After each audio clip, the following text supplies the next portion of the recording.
اس میں خبر آپ کو دیں کہ امریکہ میں وائٹ ہاؤس کے قریب فائرنگ سے 2 نیشنل گارڈ زخمی ہو گئے۔ اسپتال میں حالت نازک ہے۔ فائرنگ کرنے والے مشتبہ شخص بھی گرفتار۔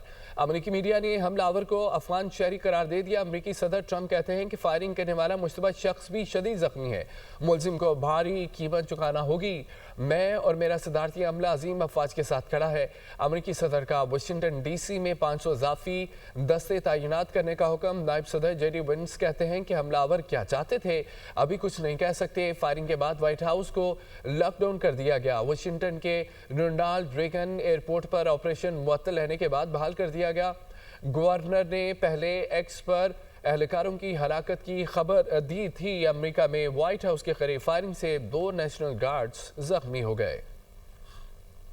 آگے بڑھتے ہوئے آپ کو بتائیں کہ عراقی کردستان کی بڑی خورمور گیس فیلڈ پر ڈرون حملہ ہوا ہے۔ گیس فیلڈ میں آگ لگ گئی۔ حملے میں کئی ملازمین زخمی، کام روک دیا گیا ہے اور پاور اسٹیشنز کو گیس کی فراہمی اور عراقی حکام کی جانب سے واقعے کی تحقیقات شروع کر دی گئی ہیں۔ آپ کو اپڈیٹ کریں کہ عراقی کردستان کی بڑی خورمور گیس فیلڈ پر ڈرون حملہ ہوا ہے اور گیس فیلڈ میں آگ لگ گئی۔ حملے میں کئی ملازمین زخمی ہوئے ہیں اور اس پر کام بھی روک دیا گیا ہے۔ پاور اسٹیشنز کو گیس کی فراہمی معطل کی گئی۔ عراقی حکام کی جانب سے واقعے کی تحقیقات شروع کر دی گئی ہیں۔ آپ کو بتاتے چلیں کہ حملے میں کئی ملازمین بھی زخمی ہوئے ہیں، کام روک دیا گیا ہے۔ گیس فیلڈ میں آگ لگی اور عراقی کردستان کی بڑی خورمور گیس فیلڈ پر یہ ڈرون حملہ ہوا ہے۔ ادھر ہانگ کانگ میں رہائشی عمارت میں لگی آگ پر قابو پا لیا گیا۔ آگ سے جھلس کر ہلاکتوں کی تعداد 44 ہو گئی۔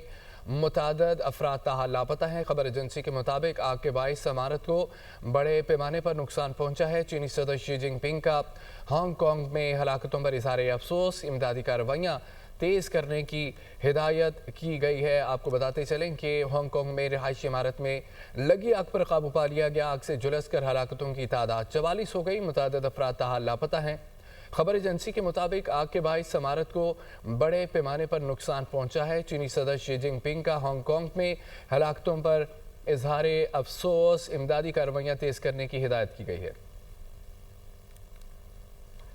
ناظرین، ہنگو میں تھانہ سٹی کے علاقے قاضی تالاب چیک پوسٹ پر دہشت گردوں کا حملے میں 3 پولیس اہلکار شہید ہو گئے۔ قاضی تالاب میں شہید ہونے والے پولیس اہلکاروں کی نماز جنازہ ادا کر دی گئی ہے۔ نماز جنازہ میں پولیس افسران سمیت لوگوں کی کثیر تعداد میں شرکت۔ شہید اہلکاروں کی میتیں اپنے آبائی گاؤں روانہ کر دی گئی ہیں۔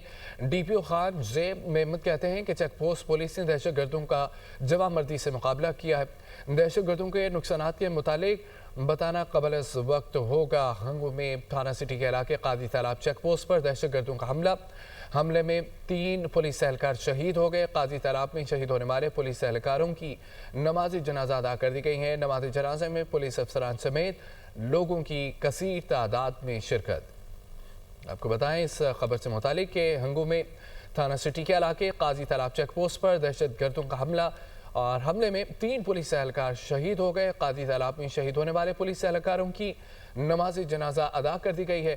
نماز جنازہ میں پولیس افسران سمیت لوگوں کی کثیر تعداد بھی موجود تھی۔ وزیراعظم شہباز شریف کی منامہ میں بحرین کی قیادت سے اہم ملاقاتیں ہوئی ہیں۔ فریقین نے مختلف شعبوں میں تعاون مزید بڑھانے پر اتفاق کیا۔ بحرین کے بادشاہ نے وزیراعظم شہباز شریف کو آرڈر آف بحرین کے ایوارڈ سے بھی نوازا اور دورے کا حوالہ اس رپورٹ میں جاری ہے۔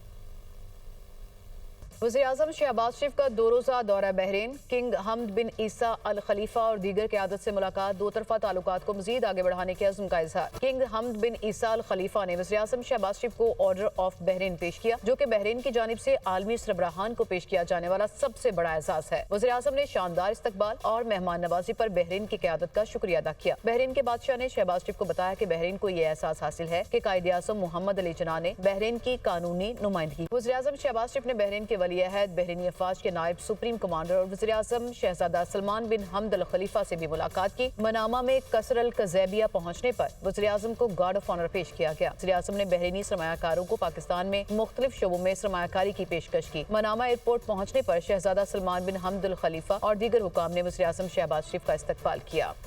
صدر مسلم نون نواز شریف کہتے ہیں کہ بانی پی ٹی آئی کے لیے مجرم نہیں، ان کو لانے والے برابر کے شریک ہیں۔